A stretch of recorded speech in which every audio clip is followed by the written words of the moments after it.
మళ్ళీ చేయడమేనా? బబుల్ వచ్చు. స్కిల్ ఉంది బాగా మీకు. చిన్నప్పుడు మా పిల్లలు ఉండేవారు కదా, అదే రిలేషన్స్ వాళ్ళ పిల్లలతో రిలేషన్ అదే చిన్నపిల్ల అంటే 5th ఆ క్లాస్లోని ఎవరికి రాదు బబుల్ ఊదడం. నేను ఏం చేసేవాళ్ళం అంటే స్టైల్గా ఫంక్షన్కి వెళ్ళేవాళ్ళం, ఫంక్షన్లోనే గెలిచేవాళ్ళవి. అవి వేసుకొని 3-4 వేసుకున్నాను, ఎందుకంటే బబుల్ పెద్దది రావాలని. ఊదు ఊదు ఊదు అందరు పిల్లలందరూ నా దగ్గర కూర్చొని ఊదు పనేవారు బబుల్. అప్పుడు అనిపిస్తుంది ఎవడికి రాదు నాకే వచ్చు అనుకునేవాడు నేను.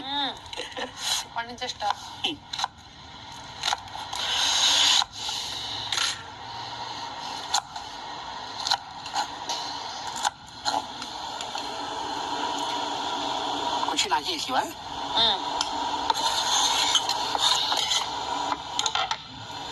అందరికీ వేస్తావా? ఏంటిది? అందరికీ వేస్తావా దోశలు? అందరికీ అయినమ్మా, మనం feel అవుతారేమో.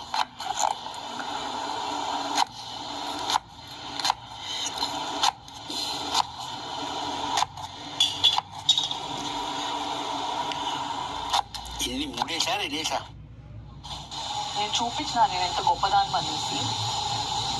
Just because I'm a good human being and I don't want fight and I don't want show off. అంటే చెప్తున్నా లేదు బర్ని గారు, ఏమవుతుంది? నిన్న ఎప్పుడు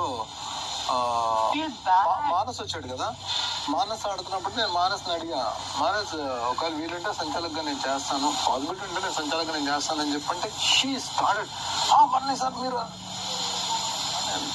మానస్తో మాట్లాడుతున్నాను, ఒకవేళ నీకు సంచాలక కావాలంటే నువ్వు మాట్లాడుకో, నువ్వు అందరిపై చాయిది కాదు, మాట్లాడుకో. లేకపోతే ప్రేమగా చెప్పండి, లేదు మానేస్తాను వచ్చేసి నన్న సంచాలక నాకు ప్రేమగా మాట్లాడకపోయి చెప్పట్లేదు కదా, మధ్యలో కూడా మాట్లాడపర్లేదు, నువ్వు కూడా పిక్ చేసుకో, ప్రేమగా మాట్లాడు. తను విన్నదు, తను వచ్చి తన పాయింట్ ఢామ్ రూమ్ నేమ్ పెట్టేసి చెప్పేసి వెళ్ళిపోతుంది. మణి గారు చెప్పేసి వెళ్ళిపోతుంది. So what happens over there? జనాలు మమ్మల్ని చిన్న చూపుతూ చూస్తారు. తను వచ్చింది అంత గ్రేట్గా వచ్చేసి తిప్పి